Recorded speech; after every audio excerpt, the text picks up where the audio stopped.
नमस्कार दोस्तों, लड़ी टैक्स के एक और बहुत ही ज्यादा हैरान कर देने वाले अनोखे एपिसोड में आप सभी लोगों का बहुत बहुत स्वागत है। दोस्तों, आज के इस वीडियो में हम लोग आप लोगों के सामने कुछ ऐसी जानकारी लेकर आ गए हैं जिसे सुनकर आप लोग बहुत ज्यादा हैरान हो जाएंगे। इस दुनिया में जो कुछ भी हो रहा है या जो कुछ भी होने वाला है वो भगवान श्री कृष्ण ने पहले ही इस दुनिया को बता दिया था। लेकिन अफसोस वाली बात यह है कि किसी ने नोटिस करने की कोशिश ही नहीं किया। और ये कब बताया था, कैसे बताया था, कैसे लोगों को पता था कि ये दुनिया में होने वाला है, लेकिन फिर भी हो रहा है। आज के इस वीडियो में सब कुछ पता चलेगा। बहुत टाइम पहले की बात है, महाभारत से युद्ध के कुछ टाइम बाद की बात, जब पांडव लोग आराम से अपनी नगरी पर राज कर रहे थे। एक दिन युधिष्ठिर और अर्जुन आकर अपनी क्यूरियोसिटी के साथ भगवान श्री कृष्ण से पूछते हैं कि कुछ ही समय में कलयुग का प्रारंभ होने वाला है, तो क्या आप हमें बता सकते हैं कि कलयुग में कैसे लोग होंगे, उनका आचरण कैसा होगा, उनकी उम्र कैसी होगी, वो दिखने में कैसे होंगे, क्या क्या हरकतें करेंगे। उनको बहुत ज्यादा क्यूरियोसिटी थी। भगवान श्री कृष्ण ने मुस्कुराए और कहे कि इस दिशा में आप लोग जाइए, आपको एक वन मिलेगा और उस वन में जो कुछ भी आपको दिखेगा वही आपके सवालों के जवाब होंगे। हाँ, अब सभी पांचों भाई वो वन की तरफ चले जाते हैं। अब वो लोगों ने क्या क्या देखे, शुरुआत करेंगे जिया से।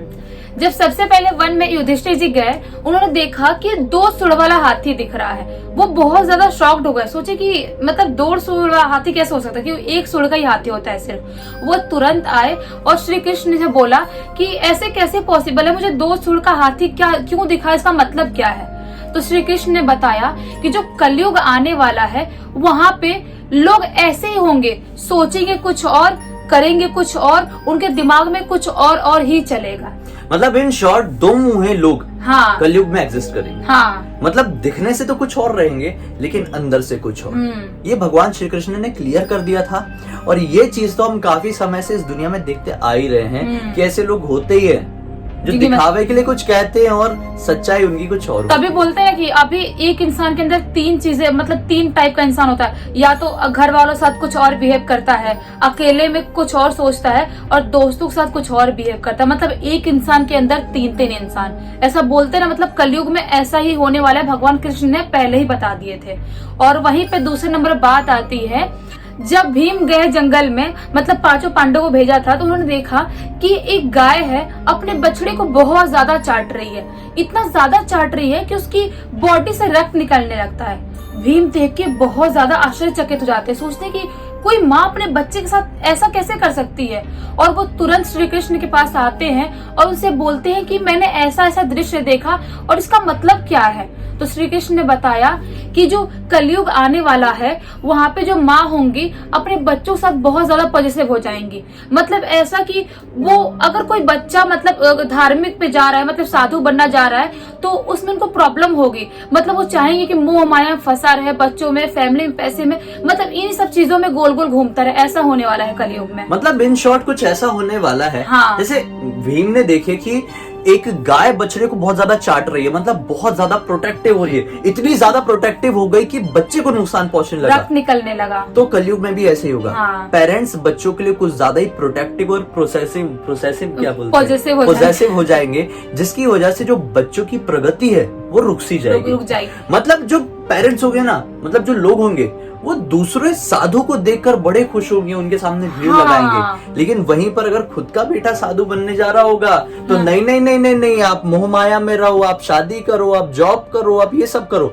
मतलब सबके साथ पॉसिबल है। बहुत ज्यादा रोक लगाने की कोशिश करेंगे, क्योंकि हम हमारे साथ, अगर मैं मान लो बोलती हूँ कि मम्मी मुझे साधु बनना है, मुझे जाना है, मुझे ये सब दुनियादारी से मतलब नहीं है, तो मेरी मम्मी मुझे तुरंत रोकेगी, बोलेगी नहीं ये सब जरूरत नहीं है, तो शादी कर, बच्चा कर, घर संभाल, ये सब कर। क्योंकि आजकल सबके सब पेरेंट्स ऐसे ही सोचते हैं। मतलब ये कलयुग है तो वही कलयुग का तो है ही, ऐसा होना ही है। सही बात है। हाँ। और फिर उसके बाद तीसरे नंबर में गए वहां पर अर्जुन। अर्जुन ने देखा जो वो बहुत ही ज्यादा हैरान कर देने वाला था। अर्जुन ने कुछ ऐसा देखा कि वहां पर एक बहुत ही बड़ा विशालकाय पक्षी है, शायद गिद्ध का बड़ा रूप लग रहा था। उसके पूरे शरीर में वेदों का ज्ञान लिखा हुआ था। तो अर्जुन इसे देखकर बहुत ज्यादा आश्चर्यचकित हुए कि गिद्ध के शरीर में वेदों का पुराण कैसे लिखा गया। अब अर्जुन उनका पीछा करते करते चले गए, पाए कि गिद्ध एक लाश के पास जाकर बैठा जो किसी इंसान की लाश थी, और उसे नोच नोच कर खाने लगा। इसके अलावा अर्जुन को कुछ और दिखाई नहीं दिया। अर्जुन टेंशन में वापस श्री कृष्ण के पास आए और बोले कि मैंने ऐसा ऐसा देखा हूं, ये कैसे पॉसिबल है। श्री कृष्ण ने मुस्कुराते हुए कहा कि ऐसा बिल्कुल पॉसिबल है, जो कि कलयुग में होगा ही होगा, इसकी गारंटी है। कलयुग में इसका मतलब ऐसा होगा कि जो बहुत सारे लोग जो बहुत ज्ञानी होंगे, बहुत ज्यादा इंटेलिजेंट होंगे, बहुत ज्यादा हाई लेवल पर होंगे, वो हर समय कोशिश करेंगे कि हम किस तरह से कमजोर लोगों का मांस नोच के खा जाएं। वो इंतजार करेंगे कि कब सामने वाला मरे और हम उसकी जगह हासिल कर ले, कब उसकी कुर्सी खाली कर दे। समझ रहे हो ना आप लोग, वैसा ही उसकी पदवी हम लोग हासिल कर ले, या फिर उसकी जो पूरे पैसे प्रॉपर्टी है वो हम लोग हासिल कर ले। जो आज के टाइम में परिवार से बाहर क्या, परिवार के अंदर भी लोग देख ही रहे हैं भाई। करते भाई भाई में लड़ाई हो जाती है, कभी किसी में लड़ाई हो जाती है, मारपीट हो जाता है, खेत वेत के लिए, प्रॉपर्टी के लिए, क्या क्या नहीं हो रहा है, वही हो रहा है। तो भगवान श्री कृष्ण ने बहुत पहले अर्जुन को ये संकेत देते हुए बता दिए थे। उसके बाद फिर गए वहां पर नकुल ने भी बड़ी हैरान कर देने वाली चीज देखी। देखिए कि एक पहाड़ से बहुत बड़ा चट्टान नीचे गिरते हुए आ रहा है। रास्ते में बड़े बड़े रुकावटें आई, बड़े बड़े पेड़ मिले, बड़े बड़े और भी चट्टान मिले, लेकिन उनसे वो चट्टान रुका नहीं और ज्यादा उनको नष्ट करते हुए गिरता चला गया। लेकिन बिल्कुल आगे एक छोटा सा पौधा मिला जिसके कारण वो चट्टान रुक गया। नकुल ये देख के बहुत ज्यादा हैरान हो गए कि यार ये तो चमत्कार था। वो श्री कृष्ण के पास गए और श्री कृष्ण को पूरी बात बताई। तो श्री कृष्ण ने कहे कि हाँ, ये कलयुग में होगा।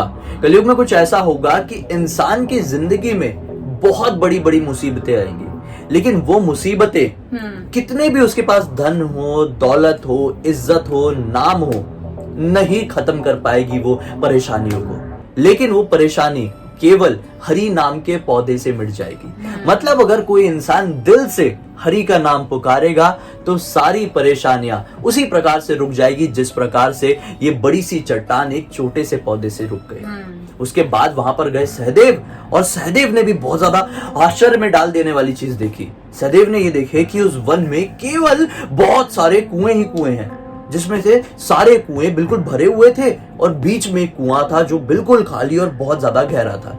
सहदेव को कुछ समझ में नहीं आया और श्री कृष्ण को जाके ये बात बताए।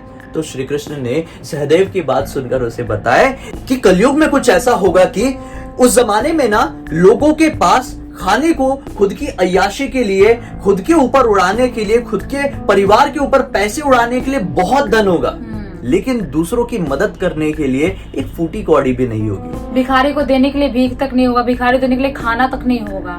श्री कृष्ण ने साफ साफ बता दिए थे कि एक ऐसा टाइम आएगा जहां पर एक पिता, एक परिवार अपनी पुत्री की शादी के लिए लाखों करोड़ों रुपए खर्च कर देगा, लेकिन वहीं पर उसके सामने एक भूखा प्यासा लाचार इंसान आएगा तो उसको 2 रुपए पहले देने से भी खतरा आएगा। ये जमाने में हो ही रहा है।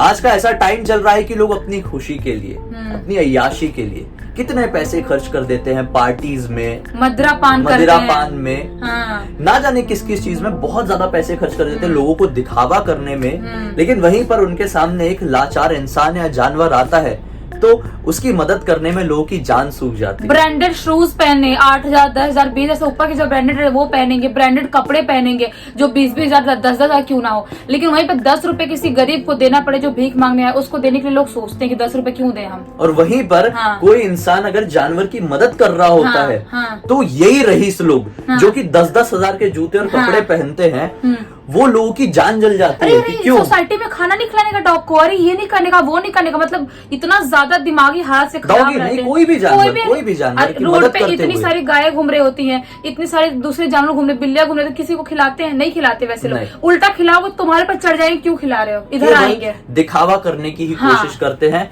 अंदर से पूरा खोखलापन, हूबहू वैसा ही जैसा कि सहदेव ने उस वन में, उस कुएं में देखा था।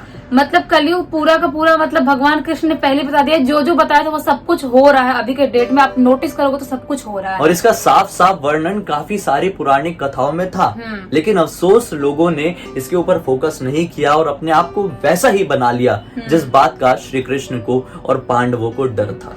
तो आप लोग बताना कि आप लोगों को ये वीडियो कैसा लगा। अगर अच्छा लगा तो लाइक प्लीज कर ही देना, और कोशिश जरूर करना कि इस वीडियो में बताई हुई सारी जानकारी, सारी पॉजिटिविटी अपने ऊपर उतारे और वीडियो को शेयर करके अपने परिवार वालों और दोस्तों को भी उतारने में मदद करें। अगर हमें पहली बार देख रहे हैं तो इस चैनल को सब्सक्राइब करके बेल आइकन दबा के ऑल के ऑप्शन में क्लिक करना, क्योंकि इसी तरह के हैरान कर देने वाले यूनिक वीडियोस आप लोगों के सामने रेगुलरली लेके आते रहते हैं। इंस्टा की लिंक वीडियो के डिस्क्रिप्शन बॉक्स में मिलेगी, क्लिक करके डायरेक्टली पहुंच जाना वहां पर। और हाँ, कल फिर से मिलना मत भूलना। चलिए कल फिर से मिलते हैं, तब तक के लिए बहुत बहुत धन्यवाद। आपका दिन शुभ हो।